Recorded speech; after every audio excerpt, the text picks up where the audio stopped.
A man stands on a wet pavement on a gray Friday morning, and his hand hovers over the laces of one shoe. He has not stepped inside yet. Above him, a dome rounds against the low cloud, and beside it, a minaret climbs, the two shapes that let a mosque be known from clear across a city long before anyone reaches its door. He can see the building. He has never seen the room behind it. It came from headlines he half read on a train, from a joke a coworker made once by the coffee machine, from 100 small signals he never questioned because he never had to.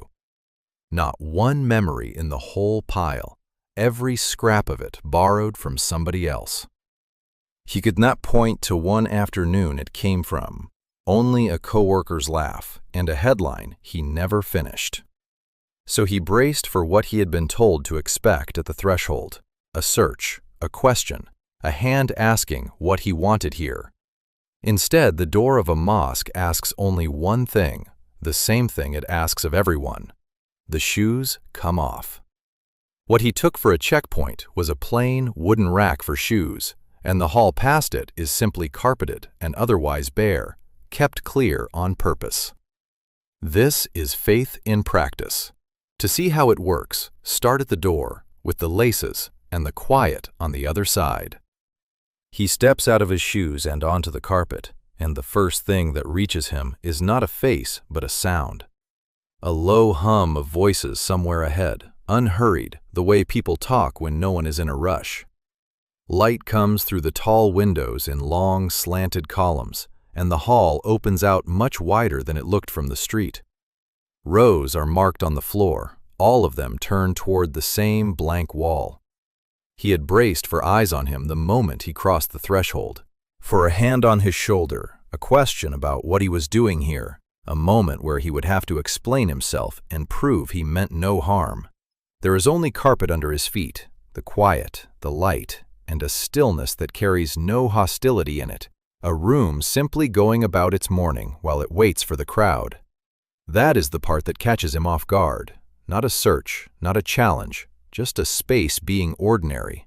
Inside, they stand shoulder to shoulder in straight rows, and he notices every row leans toward the same blank wall. He is standing near the racks of shoes, not sure where a stranger is allowed to go, when someone across the room notices him hesitating and starts to walk over.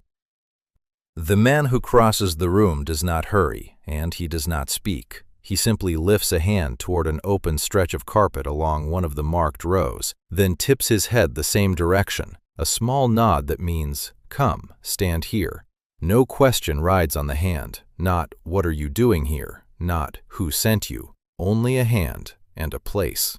Everything he braced for was some version of being asked what he wanted here. In his mind, he had built the whole thing up, a wall of suspicion he would have to get past. A look held a beat too long, the quiet judgment of a room deciding whether he belonged. What meets it is smaller and stranger than any of it. No one is examining him at all. The men already in line shift sideways without turning to look, the way a bench makes room on a train.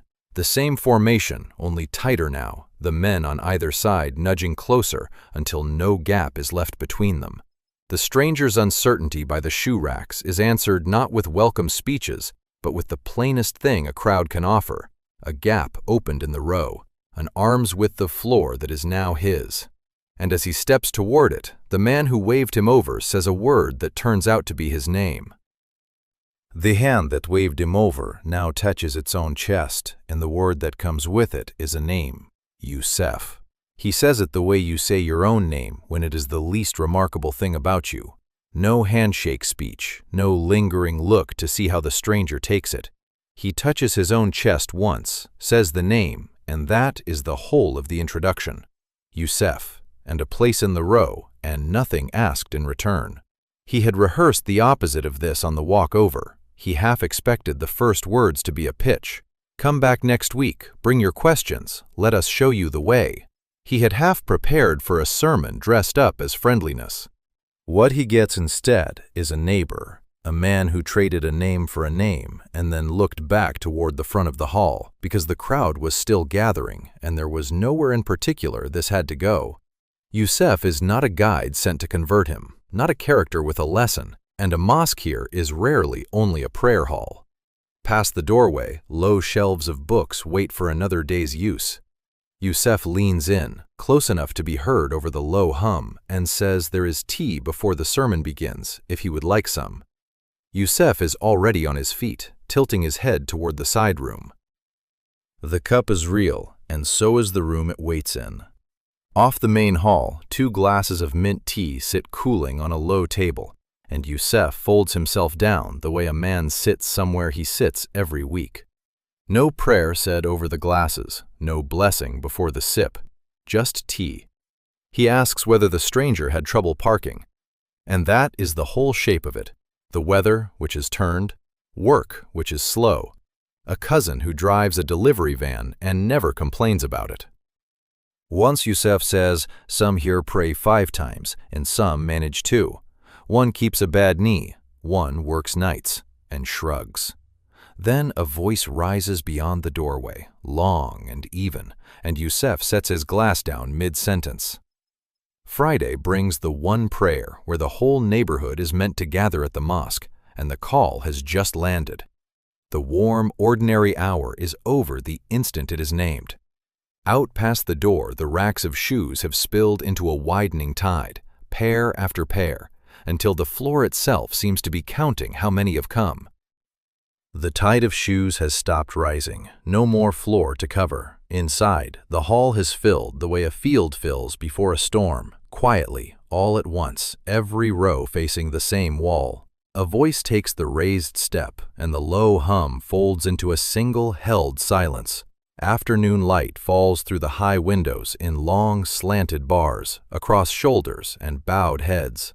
The old fear stirred once more, half expecting the room to turn and clock the outsider. It never comes. Every face is tilted forward, toward the man on the step. Then, the smaller surprise. The man leading them is the imam, and no robe or rank sets him apart from the rows below. No procession, no throne. His shoes sit on the same rack by the door, one pair among the tide.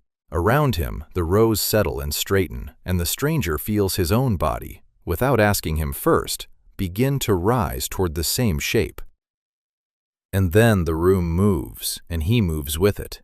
The imam's voice lifts one word. Every back in the hall bends at once, and the stranger's body goes down before his mind decides anything. The shape is already inside him, borrowed from the rows on either side. He is half a second late. The room does not keep score. His late bow costs him nothing.